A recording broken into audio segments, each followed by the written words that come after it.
temperature screaming into a microphone. That's okay. All right, so the first recipe I'm going to show you is one called crock cheese. Very simple. Oh, and by the way, in your book, in your packets, in your binders, you have a list of texts I recommend. Because 10 years ago when I went vegan, I was really addicted to hard-boiled cheese. It took me a long time to find things. It's a lot better now. There's 3 really great cookbook authors. The first recipe I'm going to show you is reprinted with permission from the author, from the Uncheesed Cookbook by Joanne Stepaniak. And it is called crock cheese. It's very simple. All we're going to do is take a bunch of ingredients and put them in a food processor. But what I like about this recipe a lot is that that list of things that I asked you about, that list of what is cheese, you know, what makes it, those properties. This recipe right here shows you all those. We start with tofu as a base, very simple, crumbled up, put it in the blender. What kind of tofu are you using? I use firm. You can use some softer. This is a very flexible recipe, so if you want a sauce, use silken. But then we can start mimicking some of our flavors. So, for the fermented flavor, again, cheese is fermented, right? Nutritional yeast, which is like bread yeast, but it's grown for flavor and flavor and nutrition instead of activity. That's going to give us some of our fermented flavor. We've got miso, same thing, some more of that fermented flavor.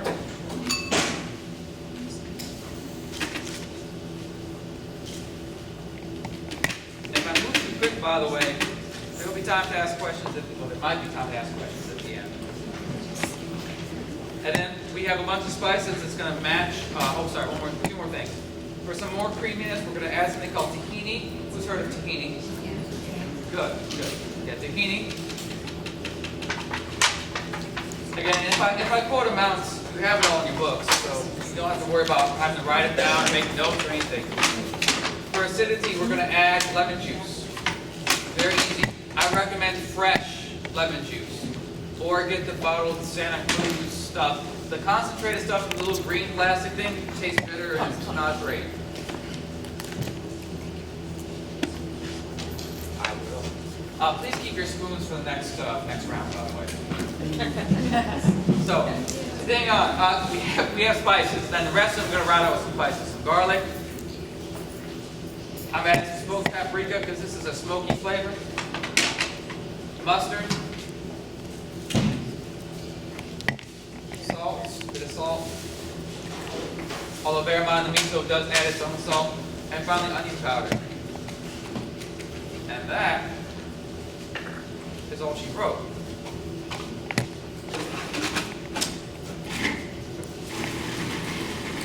So you let that blend up into a paste. Now here's the catch with this one. It won't taste like much after you make it. You have to let it sit overnight. Tofu will absorb the flavor. Now my old blender is trusty, but it's not as good as it used to be about making smooth paste, so it's a little gritty this time. But still, you get the idea. You can thin it out with water and make a sauce. You can use silken tofu to make a creamy sauce. It's very flexible. I've used cashews to make a creamy paste before, the same exact recipe. So if you want to see all these things in action, this recipe is the first one to look to and see how she did it. Make sense? Okay. So, questions about that so far? Oh, by the way, if you would like an example of what the fermentation tastes like, fermenting cashews, the cheesecake slices that I sell, if there's any left, those are all made through that process as well. So they're made through bacteria over time. What do you all think of people who have the cheese so far?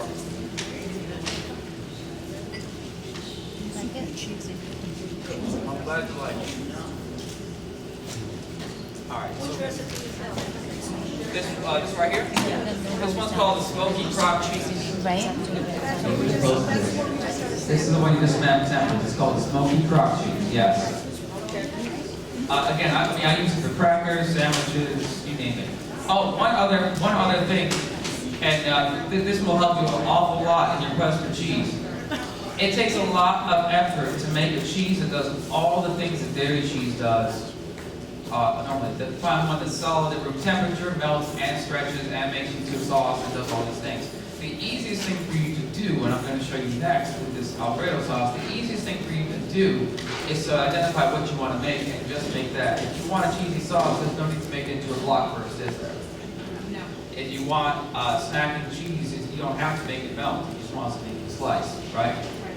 If you want something you can spread, you don't have to have to do all those other things. So the recipes in the book and the packet I gave you are designed to give you some specific examples you can do. And they also, some of them are all-purpose cheeses. The cheeses we sell over there are all-purpose, but they take considerably more effort to make. Yes? How long does something like this last in the refrigerator? Is there some kind of, is there? I've gotten a couple weeks more out of that one in particular. I think it's the high salt content. I think it likes to just sit there for a while. Fermentation. I don't know about fermentation. I think the salt just it discourages anything else from messing it up. That's just how it is. So now that everyone's had a chance to get this, what do y'all think? I love it. It's great. I love it. Okay, that means I did okay. All right. This is the first cheese recipe I ever made that made me think, you know what, I can do this. I can do this vegan thing. I can handle this. So it worked out well. All right, I'm going to move on to the Alfredo sauce. This one is just as easy. It does take a bit longer, but you'll see why in a second. So last time we used tofu as our base. This time we're going to use water and cashews. Remember this? Always soak your nuts. Listen again. The raw nuts, always soak them. They have anti-nutrients in them. You would like to neutralize them, soak them overnight. It also makes them easier to blend. So cashews in the blender. The Vitamix is optional, always. But you may not get it as food if you have dairy. If you have one of those 2-ounce bargain-based blenders, they may not be powerful enough.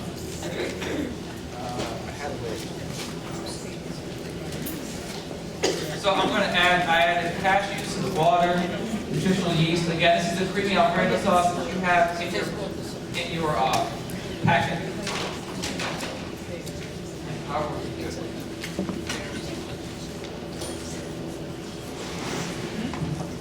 I got this. This part I can handle.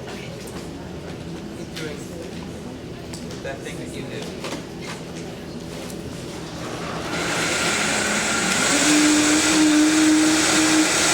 So, you know, sing a song or watch a TV show or something.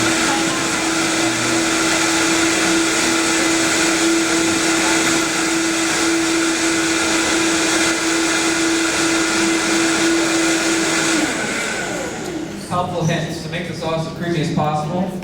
Use the minimum amount of water you can to get it really spinning, then add the rest. Then add the rest afterwards. So I'm going to add to this mixture of cashew, water, and nutritional yeast. Again, that's where our fermentation flavor comes from. This is dry white wine. I have into this also salt. It calls for fresh garlic. The one you're getting added, I may not have run out. So good garlic powder. Some black pepper. The recipe also calls for white pepper. And finally, a little bit of tamari. It also, by the way, if you are reading your books and want to put in there, a dash of the white miso, just like you used in the last one, works. Did I ask you all, how many of you have ever heard of miso? Who knows what miso is? Most of you? All right. Miso, for those of you that didn't raise your hands, miso is fermented soybean paste. It's basically made from soybeans, water, and salt over the course of the year. The cultures really sink in and make a delicious, tangy option. Wonderful. Anyway.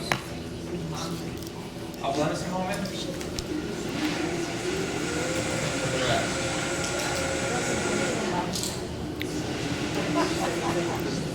These noodles are not gluten-free. Does anyone have to have an allergy to gluten that needs to have a cup of sample without anything in it? One person? Okay. Can we get one thing? One with just sauce. Okay. So the sauce thickens. By the way, this is a very nice, thick, creamy Alfredo sauce, and the thickening comes directly from the cashews themselves. Just the cashews, nothing else. So all you need to do for that, and I want to get a volunteer to come up here and stir this forever. It's not forever. It's more like 15 minutes or so. But it's not forever. Not forever, I promise.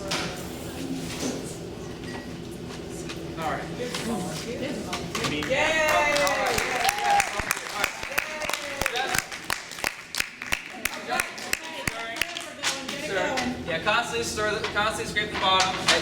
Relax, slow it down, because that thing doesn't get that hot that fast. So you'll be here probably until the presentation's done, but by then. So the cashews on their own will naturally start to thicken up over time. So you get the only thing thickening this is the cashews. Cashews are really cool things when you bake them and cook them. Yeah, I like them. So I brought a tiny little pot, so I have extra of this. Maybe I can convince someone else to do the rest later. Who knows? So let's see here.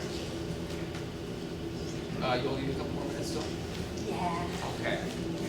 Let's see. So I'm from Baltimore. And You can tell us jokes. no, oh, not that funny. No.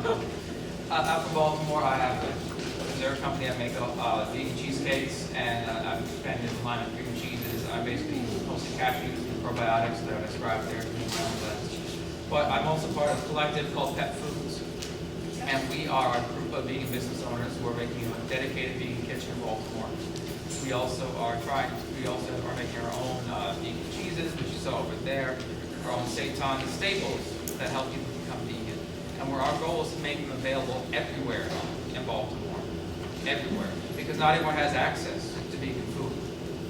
Lots of people don't have access to vegan food unless you can travel to Whole Foods, unless you can travel to one of the natural markets that's scattered around the place. So we're trying to change that. So if you can write this down too, or grab one of our cards over there. Follow us on Facebook at Pet Foods Inc. And if you like us, see what we're doing. We're having a crowdfunding coming up pretty soon, so if you want to contribute to what we're doing, let us know. But just keep up with us. You never know when we might be able to start having our products in your neighborhood too. Thank you. We got goals. Let's see, jokes. I don't have jokes. You have a good one? I have the pre-screen jokes. I'm a classroom teacher by training. No, it's totally clean. Oh, okay. Totally clean. I've heard that before. Yeah. Okay, well, no, it's totally clean. It's a techie joke. Okay. I heard that on YouTube and Facebook and Twitter were going to combine with each other. You know what the name of the new company will be? No. No? Think about it. You twit face.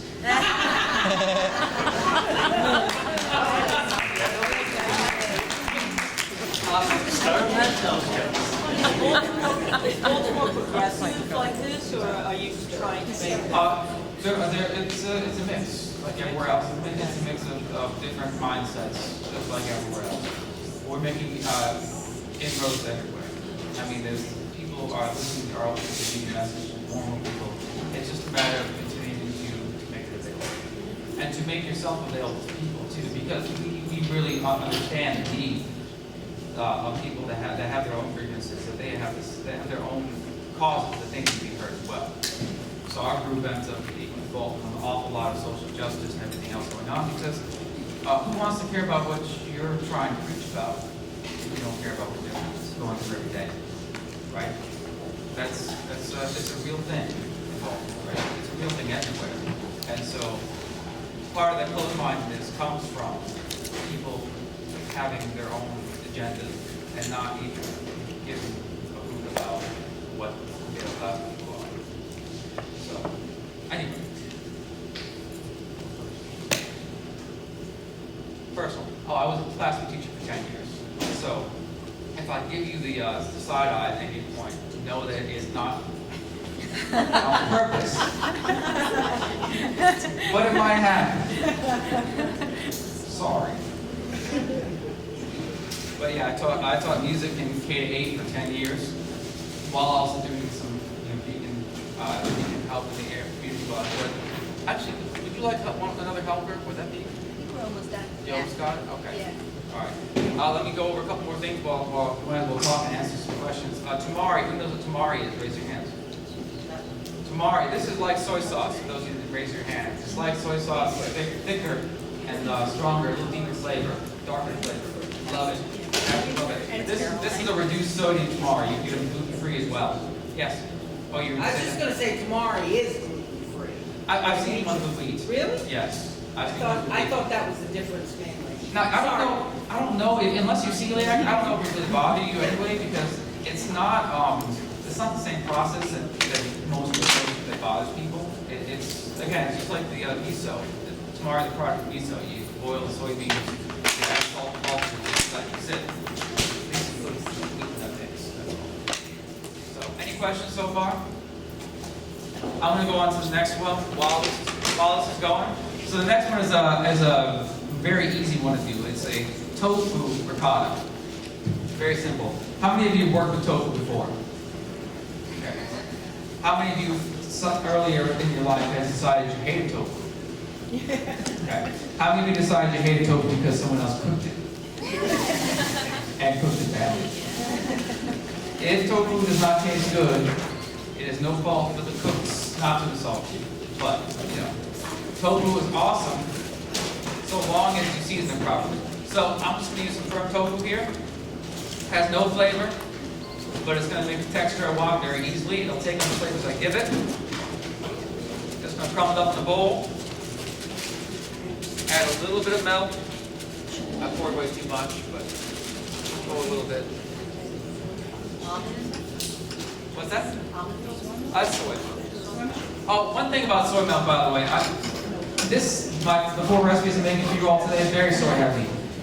2 reasons. 1, it's very cheap. And 2, so you know what you do. And 2, when it comes to the milks, the closest in chemical composition to fats and the sugars and all that, and proteins, dairy milk is going to be right now soy milk. So if you want a cheese recipe that's the closest you can get to cheese, use soy. If you want to use something else, that's great. Be aware that most of them have sweeteners in them, a lot of them have thickeners, so if you try to make your own textures, you may not succeed. You gotta watch out for those. But anyway, yeah, this is soy tofu with soy milk. That's a little ironic. To that I'm gonna add some nutritional yeast, a little bit, about a teaspoon. A teaspoon of salt. Again, this is in your recipe booklet. A teaspoon of parsley. Basil,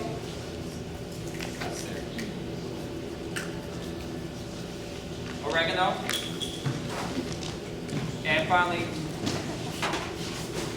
almost a couple tablespoons of olive oil, just about 2.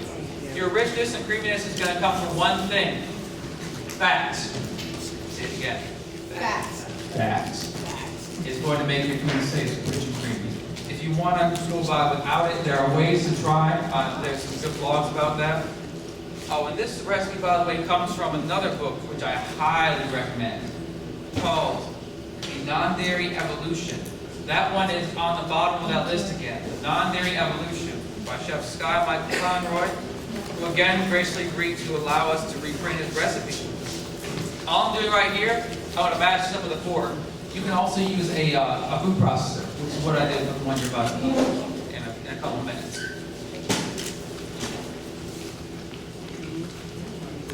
But so far, pretty simple. Mash it up, put the stuff in there, mash it up with a fork until you get ricotta. Now, what do y'all use ricotta for? Italian food. What else? Like what Italian? Cheesecake. Cheesecake? Lasagna. You could. Ravioli. Yeah. What was that? Lasagna. Lasagna. Yep, definitely my favorite. Manicotti. Manicotti. What was the other one? Stuffed shells. Oh, glad you mentioned that one. I happen to have some of those today. For everyone. So, I can keep doing this for a while. I suppose I could get a volunteer to do it for me. It's not true. It's not true, is it? Very, very yummy. Thanks. Work for me. I feel like I should help you. You all set? So, if you can see from where you are right now, it's coarsely mashed up. You can keep on going. You can use potato masher, fork, whatever you want. If you want to do it by hand, or like I said, the easy way out is food processor. By the way, who has a food processor at home? Who has a blender at home? Who isn't sure about the difference between the two? It's okay. The food processor is meant more for drier mixtures that are going to be more solid. It's not going to make them as sweet as the blender, but it will grind up lots of more solid things. So again, that tofu we did earlier. Yes, ma'am. Oh, this was dry white wine. It can be any dry white wine if you like this. This particular one is Laville Ferme. I don't know what that is. It would just be a drinking dry white wine, right? Yeah, Like yeah. Chablis or... Yeah, so I've used Chardonnay before. I've used some that said they were dry. I'm just, upset about that. But yeah, I usually just go to the store and ask them what's the cheap bottle of dry white wine you have. Hand me some. So, you have the Alfredo now. What do you all think about the Alfredo? Yes, amazing. Is it Yes. yes? That's a yes? Okay, Fantastic. good. This batch, I didn't write it down in the book, but I did add a bit of miso to it. You can do it if you want, or not, it does not matter. So, that one's a very easy one. Coming out to you next, stuffed very precariously in these tiny little cups that I brought, are stuffed shells with cheese. The stuffed shells have ricotta in them, sauce around them, and some of the pet food mozzarella that we sell over there on top of them as well. So I'm going to start on the next thing while you do that. So we've covered so far a spreadable cheese, a cheese sauce, ricotta. Next I'm going to show you something a little different. And by the way, timekeepers, how long do I have here? Am I running over? We're good? All right. Let me give you a couple minutes. So in the recipe book, by the way, if you all have been looking at it, we also have listed that I didn't have time to make it today. We have listed a cheese melts, and then everyone's in the tangy cheddar melt. So if you want to make grilled cheese and stuff like that, the starches add the stretchiness that you're used to in cheese. It's just not going to solidify into a block afterwards. So follow the directions there. It's far easier than trying to do something with solid cheese. Yes, sir. Use a dehydrator. You get it to solidify. Sure, probably. I don't know what kind of texture you're going to get. And that works really well if you want to do those fermented cheeses, the cashews. A lot of times to blend the cashews, you've got to add a lot of extra water. Dehydrator will suck that back out. If you want a dry, crumbly cheese, that works well for that. So, I mentioned that. Sauces, same thing. They're both not here. What happened to the knob?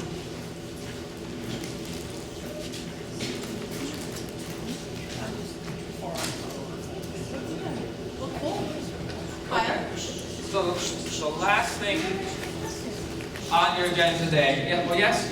I just, for the packaged cheeses. Yes. That are presumably vacuum packed, you've got. They are. They, 2 weeks, 2 months, 10 days, something to shoot for. I will be honest with you, before we started vacuum packing them, they were about a week and a half to 2 weeks. Now we started vacuum packing them, we can't get them to last long enough to tell you. Okay.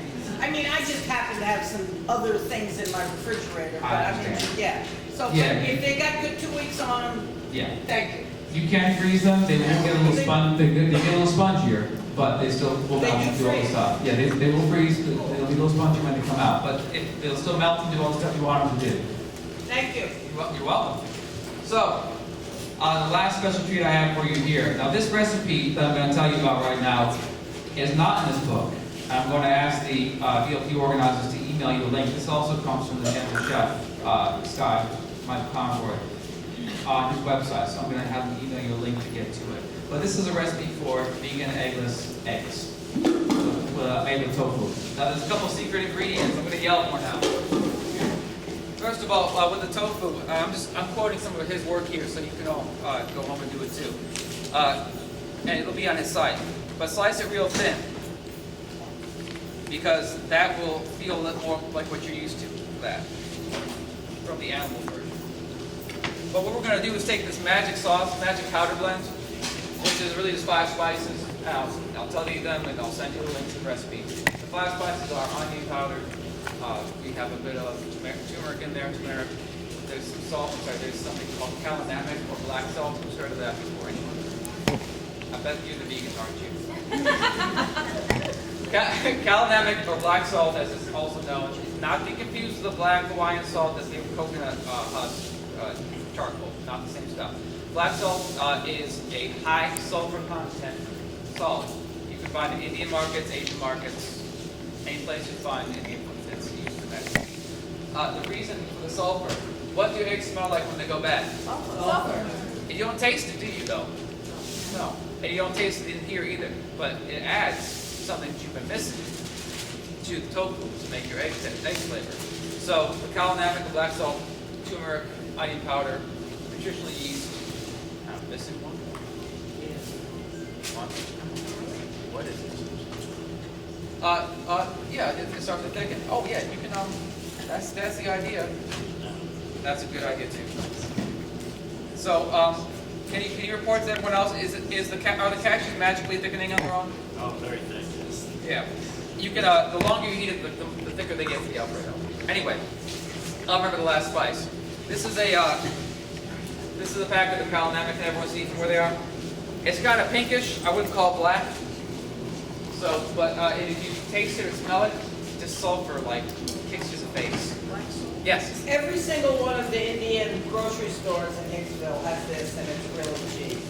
Yeah, it's And not. don't know, you can get it on Amazon for about $10 for a little bit. But we here on Long Island, we have a lot of Indian grocery stores. It's really cheap, and Oh, you good. just ask them for it. Yeah, it's not expensive. Indian black.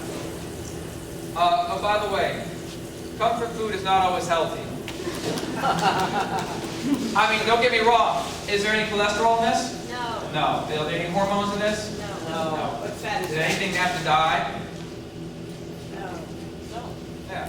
So, this is Earth Balance. I call it cheating, but it works. Anyway, this is Earth Balance. Add to that a bit of soy milk. Once the butter is melted. And about a tablespoon of the magic powder. And you're just going to whisk that around in the pan so you get a nice sauce that starts to thicken.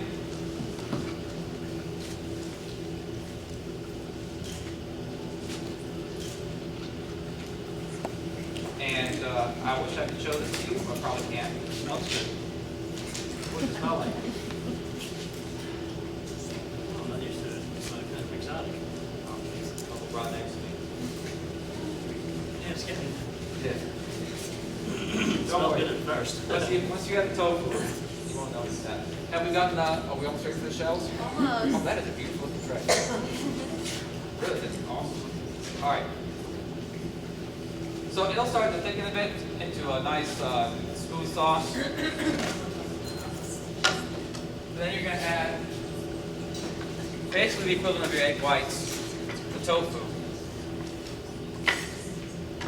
which we slice into thin sheets, right? Now, when you make, when most of us make scrambled tofu as vegans, we take it, we crumble it up, cook it with the spices, and that's great. You can get big chunks of tofu, right? And people who are carnivores or carnists or people who just are still eating eggs are like, that's not eggs, because it doesn't have the same shape. Whatever.